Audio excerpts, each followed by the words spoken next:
சிதம்பர நடராஜ பெருமானின் தெய்வீக திருநடன மகிமையையும் மகா பஞ்சாட்சர தத்துவத்தையும் விளக்கும் சிந்தாமணி ஸ்தோத்திரம் என்று போற்றப்படும் இந்த 7 ஸ்லோகங்கள் யார் தினமும் தூய்மையான பக்தியோடு பாராயணம் செய்கிறார்களோ அவர்களுக்கு சிதம்பர சபா நாயகராகிய ஸ்ரீ நடராஜ பெருமான் அளவற்ற நற்பெயர்கள், சகல பாக்கியங்களையும், நீண்ட ஆயுள், மிகச்சிறந்த கல்வியறிவு, சத்புத்திர பேரு மற்றும் அவரவரது நியாயமான கோரிக்கைகளையும் உடன் தந்தருள்வார் என்பதாக பலஸ்ருதி கொண்ட நட்டேஷஸ்தவம் பாராயணம் செய்யலாம்.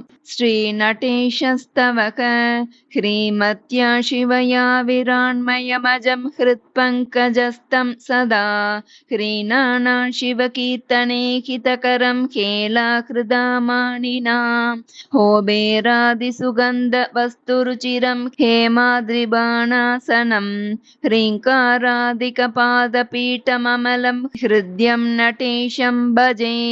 श्रीमज्ञानसभान्तरे प्रविलसत् श्रीपञ्चवर्णाकृति श्रीवाणी विनुतापदाननिचयं श्रीवल्लभेनार्चितं श्रीविद्यामनुमोदिनं श्रितजनश्रीदायकं श्रीधरं श्रीचक्रान्तरवासिनं शिवमकं श्रीमन्नटेशं भजे।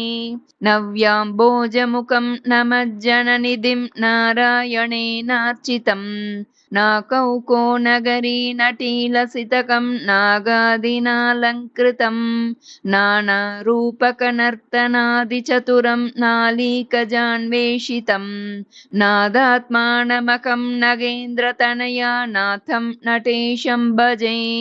मध्यस्थं मधुवैरिमार्गितपदं मध्वंशनाथं प्रभुं मारातीतमतीव मञ्जुवपुषं मन्दारगौरप्रभं मायातीतमशेषमङ्गलनिधिं मद्भावनाभावितं मध्ये व्योमसभागुकान्तमखिलाकाशं नटेशं भजे।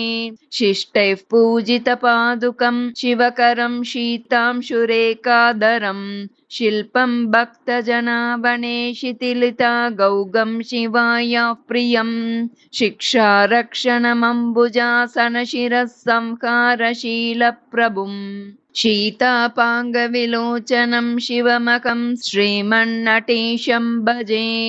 वाणी वल्लभवन्द्यवैभवयुतं वन्दारुचिन्तामणिं वाताशादिपभूषणं परकृपावारान्निधिं योगिनां वाञ्छापूर्तिकरं वलारिविनुतं वाहीकृतां नायकम् वामङ्गातवराङ्गनं मम हृदा वासं नटेशं भजे।